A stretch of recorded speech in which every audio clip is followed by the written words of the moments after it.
Understanding paradigms. Discipline is a big part of the solution. Discipline is the ability to keep yourself at command and follow it. But for a person to be successful in disciplining themselves, they have to understand what they're working with. They have to understand what paradigm are and what they're doing. If they don't, they're in trouble because they're fighting an unseen enemy. Understanding is the opposite of doubt and worry. Understanding how paradigms can control us changes the game completely.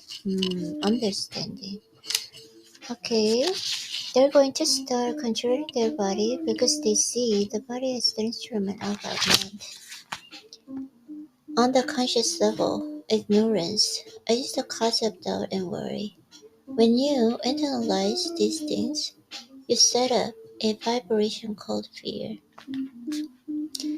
When that fear is expressed, and it must be expressed, because it was impressed by mind, it expresses itself the body as anxiety. That's what anxiety is, the expression of the fear caused by doubt and worry, and the doubt and worry were caused by ignorance. On the other hand, is understanding. How do you get understanding? There's only one way, through study. You must study. Understanding leads to faith, which is opposite of fear. Faith expresses itself, the well-being rather than anxiety. Well-being is expressed as exhilaration. Now in between doubt and worry on one hand, and understanding on the other, as it just is. Nothing bad or good, right or wrong, except our thinking makes it so. Everything just is. Our thinking determines whether it's good or bad. I think people should try a study. It's vitally important to study. But if we don't have purpose and we don't have goals, we want to study. We get out of the school and we think we finished. Unfortunately, school really never taught us how to study or what to study. You never finish studying this material. You will never know yourself as well as you want to. You're always going to changing the paradigm.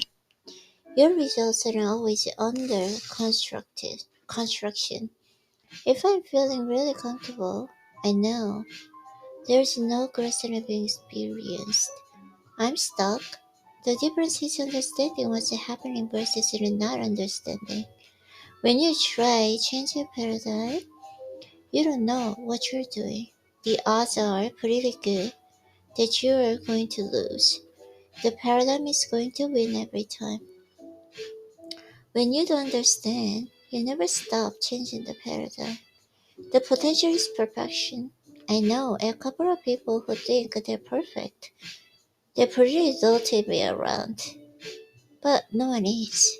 Yet the potential is perfection. You are improving your situation. When I go after your new goals, I know it's going to cause you some discomfort. And you can get very tempted. I could sit back and coast until the end of my life. I could be very comfortable, but I would probably be miserable because I'm too aware of what's happening. I've got to keep growing.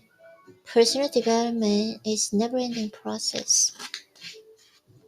Constructive discontented. You're always wanting to improve, always moving forward. It's constructive, but at the same time, it's discontent. You're not going to be comfortable, but you are happy because you know you are doing what you want and that you are going in a direction that you want to go in. When people think of the intellect, they think of the left brain logical functions, whereas certain things that are in process in the subconscious are more oriented toward the right brain, affirming a goal with a great emotion, and creatively visualizing the goal in a way to express it visually on the mind. These practices help shift the paradigm. That's your imagination, that's the right brain function, thinking from the state desired and creative living. People say you've got to be realistic. No, don't be realistic. When I'm setting a goal, I don't want to be realistic. I want to be totally illogical. I have problems about the this with the people in our company from time to time. Although they're getting more used to me. If something is practical, I don't want to do it. I want to do something totally illogical. All the great breakthroughs have been totally illogical. If you really want to live up to your attention and you're not trying to please everyone, if you're really going to live up to your potential, you've got to step up and really bet on you. I'm firmly convinced that you've got the potential to do anything that our imagination will show us. Determined imagination, thinking from the end, is the beginning of all the miracle. I had him repeat it, and frequently, if we reevaluate the situation, our belief of a situation will change. It suddenly dawned on me, all of a sudden, I knew why and how my life had changed. I knew everything that I was looking for, with all of the records that played and the books that I read. I would be taking notes. What I was doing all the time was evaluating who I was, because all the information that these speakers and the authors were sharing was about me. They were talking about the truth about myself. I was re-evaluating who I was. I went from thinking that I didn't have anything going for me, that I was a useless character, and that I let my past dictate my future, to deciding that would have to change. This process doesn't take time. It doesn't have to take as long as it did with me, because it took years to learn what I'm explaining to you. Although I didn't realize then, I was changing my belief system by listening to those recordings over and over. It's the repetition that alters what's going inside of you. It's the repetition of hearing an idea that will change your belief system. When you keep listening to recording, telling you how good you are, and then backing that up with all kinds of evidence, the way you're the good, and you listen to that over and over, you're going to start to believe it. When you keep hearing the same thing over and over again, you're going to start to believe it. People can lose confidence when they don't see the results that they want the right way. What should people do when their new version of themselves isn't reflected in results in the near term? Where's the problem? The belief is just in your intellect. It needs to be integrated into the subjective mind until it's properly planted in the subconscious. It's not going to manifest in results.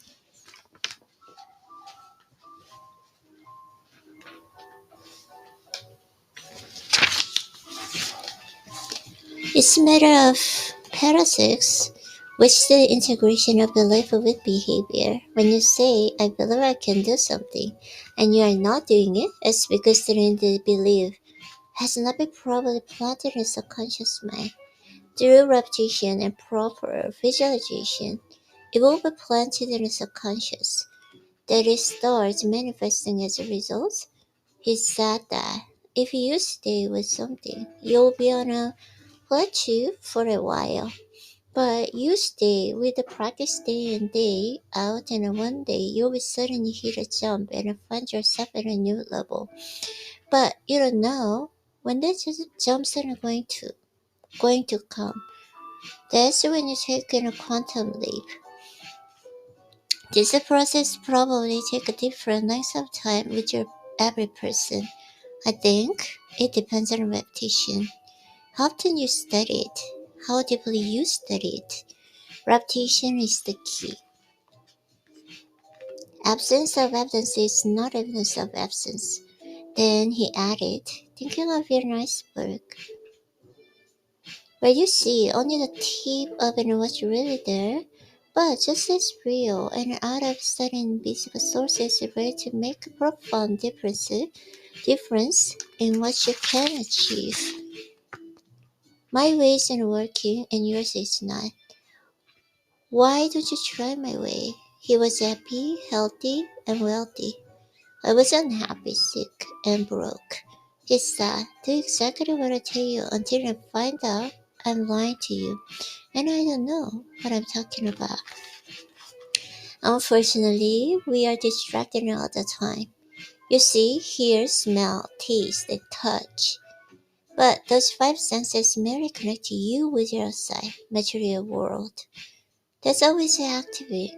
Sorry, that there's always activity going on there, and it's always in it begging for your unconscious attention.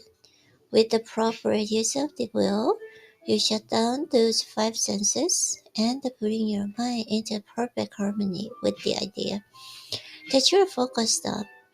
That's what the great golfers do. That's what the great athletes do. That's what all the great salespeople do. That's what all the people who qualify as being great at anything do. They focus. They stick to their knitting. They don't wander all over the place. I think Parisian is such a beautiful word. When you're reacting, everything outside of you is in control of you. You're not in control of yourself at all. In order to be able to respond instead of reacting, first of all, you have to become aware that you are reacting. You can react so fast. There's that expression. She really knows how to press your buttons. When I do, I become aware that I'm doing and I stop it. I can win when you're reacting. One of my primary qualities is a great attitude. How does a person use the mind to develop a great attitude? What habits can you practice on a daily basis to reinforce it? I keep my attitude right by studying constantly. The only way to improve is through study. There is another way. They are trying to gain a greater understanding of who you are and your relationship with everything in the universe. The first is decision. The second is understanding visualization. And the third is discipline. That's how I keep my attitude right and I keep things moving in the right direction for myself and the company. We don't become what we think, but we do become what we feel. Because the thinking is in a conscious mind, feeling is in a subconscious. That's the universal side of your personality. It involves visualization. You have to see it fulfilled.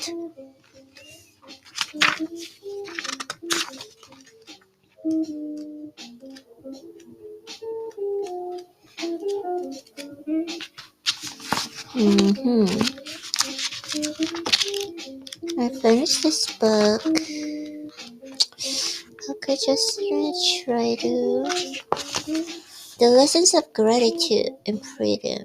Gratitude is magnificent. Gratitude is magnificent concept. Magnificent concept. It's so funny that it should be chapter 7 of this book because of the first page of chapter 7 in the sense of getting rich. Wallace points out that the entire process of mental adjustment and autonomy can be summed up in one word: gratitude. A writing exercise. Whenever you're disturbed, whenever things are bothering you, sit down somewhere where it's quiet. Take a pen and a pad and ask, what do you have to grapple for? Don't just treat this as an intellectual exercise where you jot some of the stuff down. Where you're grateful for. Write it all down. Okay. There is one of the most beautiful ideas you ever got. Make a commitment to do this gratitude exercise before you go to bed. The feeling of gratitude is an incredible vibration and it hooks you up to your source of supply. Put yourself in a frequency of love. When you put yourself in the frequency of love isn't all you can attract. You can only attract that which resonates with you. It's all induction resonance. You're dealing with electronics. Your body is your electronic instrument. It is a massive in molecules around a very high speed of vibration. Doing this practice puts you onto incredible vibration and you start to attract good things in your life. Things happen that you never knew would happen. Your perception is going to shift, and you won't have to be bad in a feeling about anyone. You stop reacting. When you start asking your guardians, you'll be amazed how fast and how beautiful it is when it comes, and it will come all the time. You may stop to do this any time through the day. If you're in a little trouble, just stop, be quiet, and ask for your guardians. I will always come, ask, and you will receive. In addition, you can keep a gratitude journal. A gratitude journal is invaluable. I think the morning is a great time to set up attitude and gratitude. Set up the habit of writing down 10 things that you're grateful for, sending love to anybody that's not bothering you, and asking the guidance for the day. You may want to use it in practice through the day if your problem surfaces and journal it. Don't use this in a gratitude journal for the ordinary notes. Use it for what's it designed for. When you're a little troubled, you feel overwhelmed, or you feel certain to react to what's going on in the day, getting a gratitude journal out. Just in a walk away, another powerful idea for the change in your paradigm has to do with freedom. Many times when people look at changing something in their lives, it's to become more free. In our seminars, my partner Cindy Gelfer sometimes said, respect yourself and not to walk away from anything that no longer serves you, helps you to grow, or makes you happy. We're the only ones that can set ourselves free. As Bill Gove said, if I want to be free, I've got to be me. Not the me I think you think I should be. Not the me I think my wife thinks I should be. Not the me I think my kids think I should be. If I want to be free, I've got to be me. I've got to know who me is. It goes back to studying ourselves, understanding what thinking is actually about, how our mind functions, how the conscious works in versus in the subconscious, the role that our senses play versus in our higher faculties. When we really start to understand all this, I think we will enjoy a greater degree of freedom. The freedom that I'm enjoying today is far removed from the where I was when I first depicted on Thinking and Grow Rich in 1961. I was 26. I had never read this book in my life, and I looked at this book and I thought it wasn't thick. Now I've got marvelous libraries in my house and a studio. I love books. I've come to love to read. And I think the more you read, the freer you will be. Freedom comes from understanding ourselves and our relationship with our God. The lack of understanding creates a prison for oneself. Some people live in prisons of their own making and display the secret of freedom. The only thing about a man that is man is his mind. Everything else is a final piece of house. The more we study, the freer we become. The more aware we become, the freer we become. Financial freedom. I think everyone should have an goal of being financially free. You'll be amazed at how much free time you have when you never have to think about money. If you have to think about how you are going to pay for the mortgage, you're not free. You're in a prison of your own making because anyone can create a financial freedom in a relatively short period of time. To do that, they have to create a new paradigm. They should go and somebody who knows and how to create their financial freedom and then exactly do what the person tells them. I formed that habit of a long time ago and it works very well. That's the only way that you will ever experience freedom. Then, when they're first exposed to these ideas, people might hear a little voice in it that says, "But Bob, I have another that depends on me. My spouse, my kids, my employees, they ask for things from me. How can I simply unshackle those chains? How can I release and ingrain the patterns that are impressed and upon me for 20 years? I had an abusive upbringing.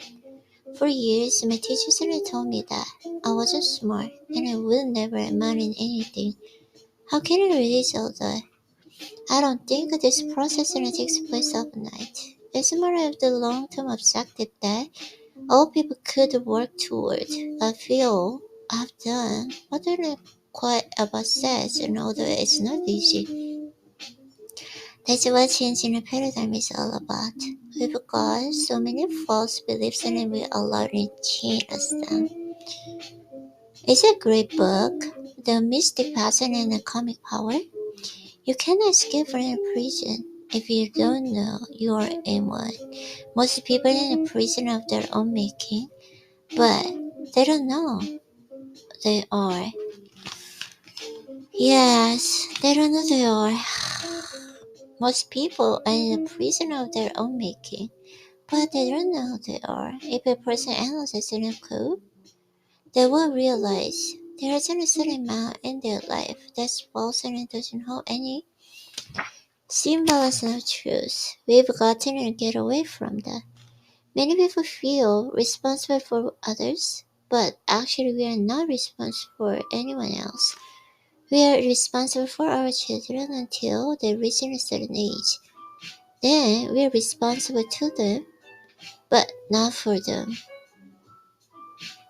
There is a big difference between being responsible to and being responsible for. Many parents are having a terrible time, because they feel responsible for their kids, although the kids are in 25 or 40. The parents are not responsible for them at all. They were at one time, but the time passed quite a while ago. In the end, freedom is in a very personal matter. We shouldn't try to impose our thoughts on other people. Elle Nightingale's in a program, he says, "I'm not going to try and tell you how to live your life. Rather, he gives you great suggestions, and if you follow them, you will live in a very good life.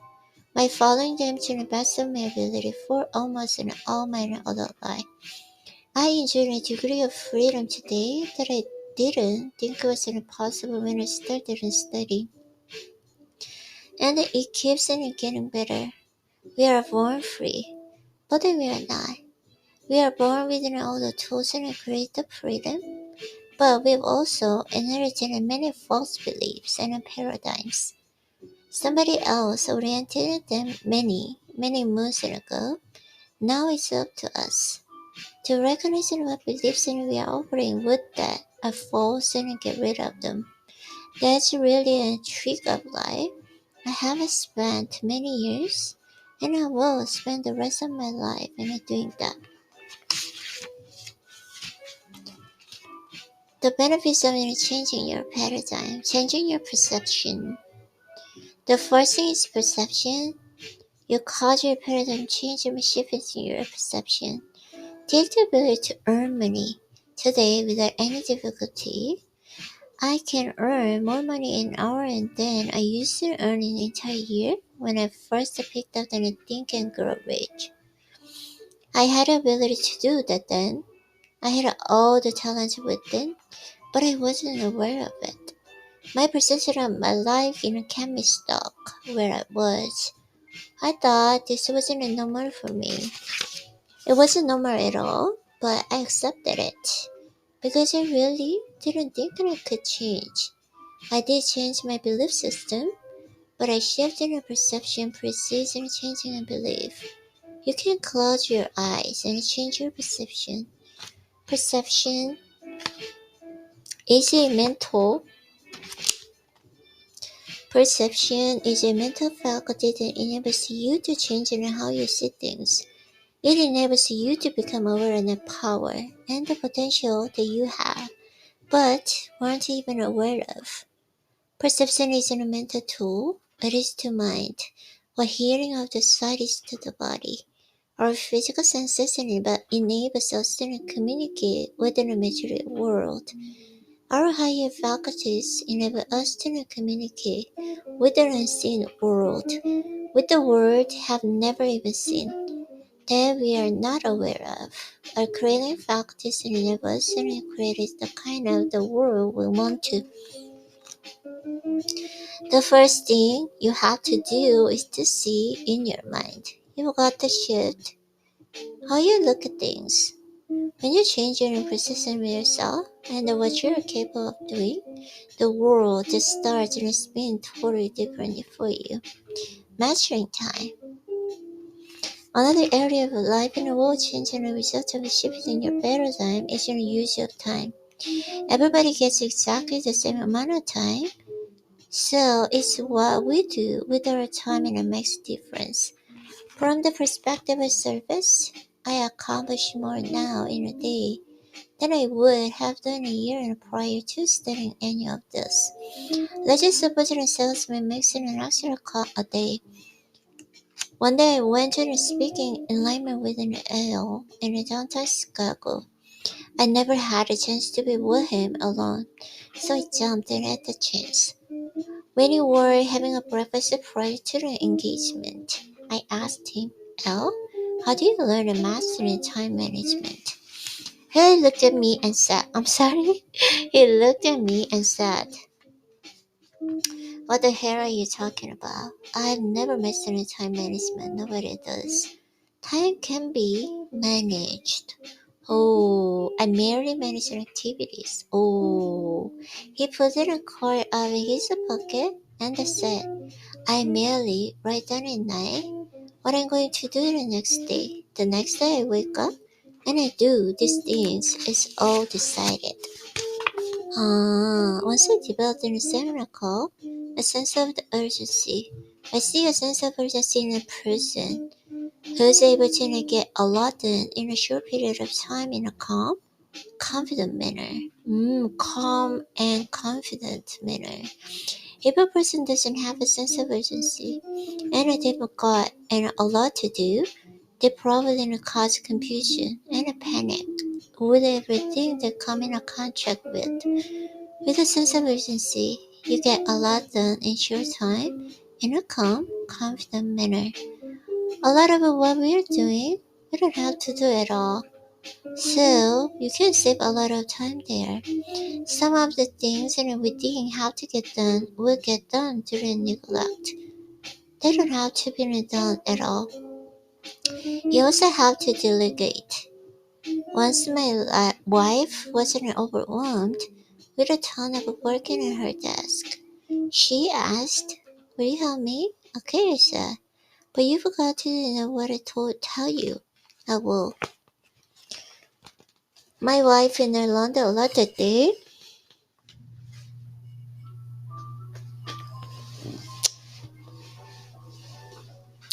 That's Helen's problem, it's not yours, I said. It's Helen's and I can't get all done. She will have to hire assistant, but she hasn't hired us, then not you. If you hire the assistant, the assistant, will be working for you, not for Helen. My wife learned a lot today. She became much more productive because she learned that many of the things that she was doing, she didn't have to do at all. Utilize creativity. Yeah, creativity. Some people seem to be more adept at creativity than others, but no one's more creative than anyone else. We are all creative. It's just that some utilize the creative abilities more. Yes, that's right. Yeah, exactly. Absolutely right. We are all truly expressions of God. Our higher faculties and creative faculties of perception, will, reason, imagine, and the money.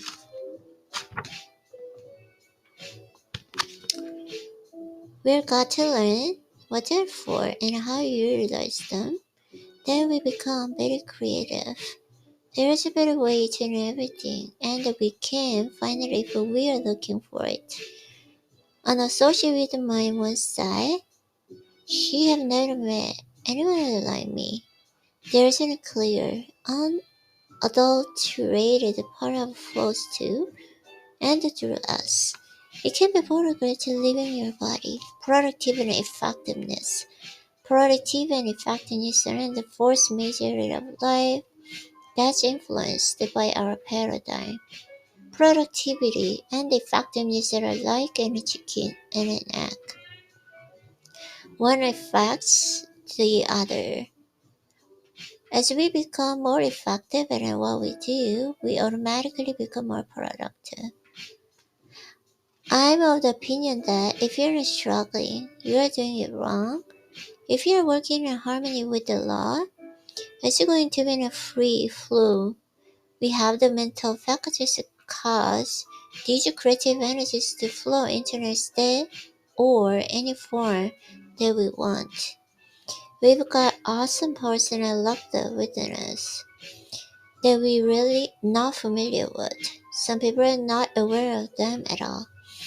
Regardless of how much you're struggling right now or how difficult things are, you can become much more effective. When you do, you are going to be rewarded for it. Okay, that's enough. Thank you. Good job, Irene, for English reading English version of book.